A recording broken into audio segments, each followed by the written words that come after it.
Okay, we made it. Oh my goodness, we made it. One Book July 2021, final video, week 4, Atomic Habits Read Along. I was going to do a wrap up video, but honestly, the last section of the book wraps it up so well that I honestly didn't really see the point. So, week 4 of our read along of Atomic Habits by James Clear. The first section we're going to go over, he calls Advanced Tactics. And the next little bit is the truth about talent, when genes matter and when they don't. Basically, the idea here is you want to set goals that are based on your personality and your innate abilities. Your, your kind of what you're just naturally good at, sort of things. And he talks about, trying not to look at, well, I can't do that because of whatever reason, well, maybe I can do this other thing that I'm naturally very good at, which kind of narrows the playing field, so to speak. So he talks about if you want to succeed, you need to choose the right path for you as an individual. Okay. So, for example, and he tells a very similar example or uses a similar example in the book. I personally am 5 feet tall. Successfully dunking a basketball, not meant to be for me, right? Probably not. My husband is 6'8". I've never seen him do it, but he's far more likely to be able to do it than I am just because of the height difference alone, right? James Clear has this great quote on page 219 saying, genes don't determine your destiny. They determine your areas of opportunity. It's all about our perspective, right? We should pursue habits that work for our personality. And he says to begin by casting a wide net. Follow what interests you. And if you're not sure what to pursue, ask yourself questions like, what feels like fun to me but work to others? What makes me lose track of time, right? What gets me into that flow state? Where do I get more returns than someone else? And what comes naturally to me?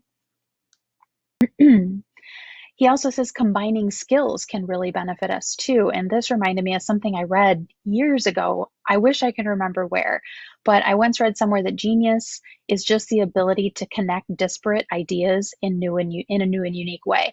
So in this way, you specialize in a specific skill where you might not have a ton of competition. Genius isn't necessarily some crazily rarefied thing, right? If you have a unique you yourself have a unique perspective that is no one else's. Your combination of genetics and your upbringing and, nature and nurture and your life experiences and all these things make you solely the only you, right? So you have a take on things that nobody else has. And genius is just being able to take maybe 2 things or more that you really are drawn to, that you naturally enjoy doing, that maybe other people don't, especially maybe something that you have a really good knack for, basically, and and chasing that and putting that out there, that's genius. So this again is kind of highlighting the same idea, but instead of looking at it like our personal predispositions tell us what we can't do, we should try to see it as our predispositions telling us what we should work toward, right? And it kind of calls back to how we looked for the right cue to set off the habit chain when we talked about habit stacking, right? We need to find the right things to pursue that align with our innate abilities and the kind of person we want to become. Choosing the right goals is key. If we choose the right goals, then we're going to choose the right habits for the right reasons, okay? And if we don't, we're kind of setting ourselves up to possibly fail, or at least for a lot of frustration.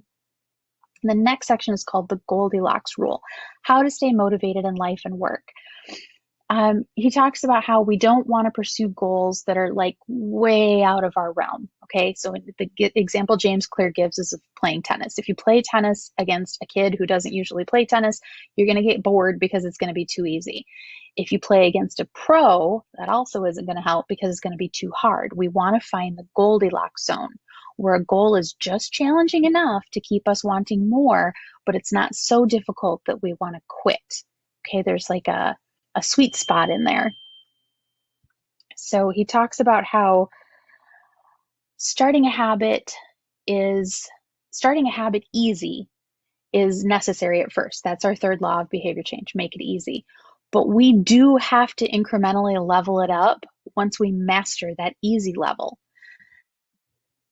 If we don't, we're just kind of treading water, right? We also may need to find a way to manage our boredom. We have to accept that we're eventually going to get bored, and we're going to have to be good with that. In some areas of life, your success is going to come when you embrace the boredom. I talk about like my kids playing, or this makes me think of like my kids playing video games. And if there's something, some goal in the game, they just have to grind, right? You just have to keep at it, and then you reach that goal. Some goals are going to be like that. Some of them, we have to be okay with the of the boredom, because we have to maintain that view, that long view, right? Of what am I going to gain in the future? How is this good for future me?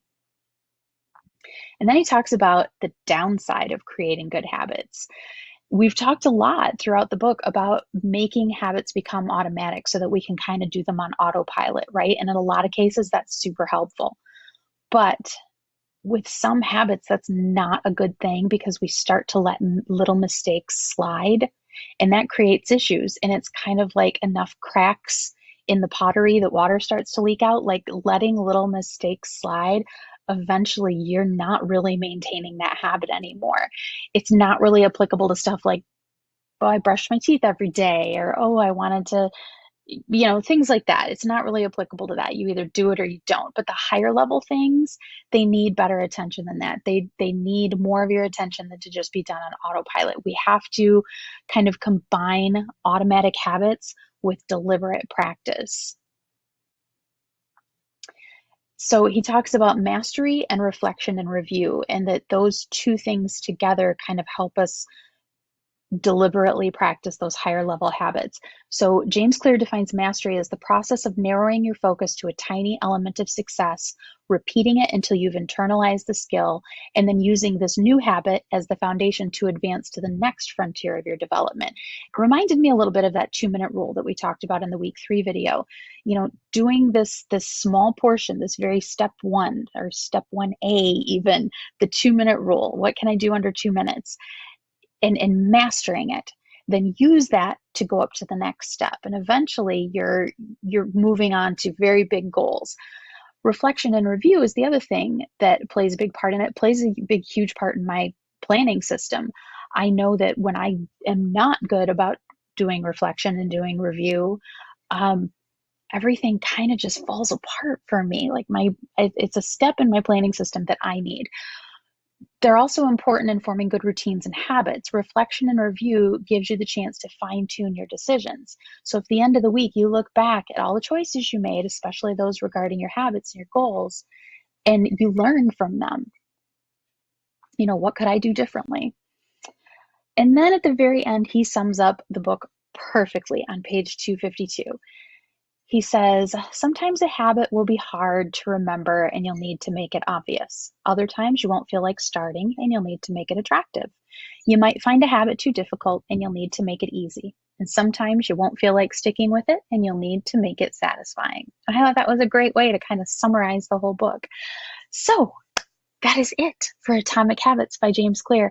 I hope you all enjoyed this as much as I did. I really enjoyed this. This was even the things that I already knew, like things I had already been exposed to before, the way he put them and the way he couched them with other topics made me look at a lot of things in a different way, which I really appreciated. So I am definitely putting some of this into use. I hope you are as well. I hope One Book July treated all of you well. I hope you had a good time. I am sorry, again, it's the second summer in a row I've been this late. It's not, I need to do something about July.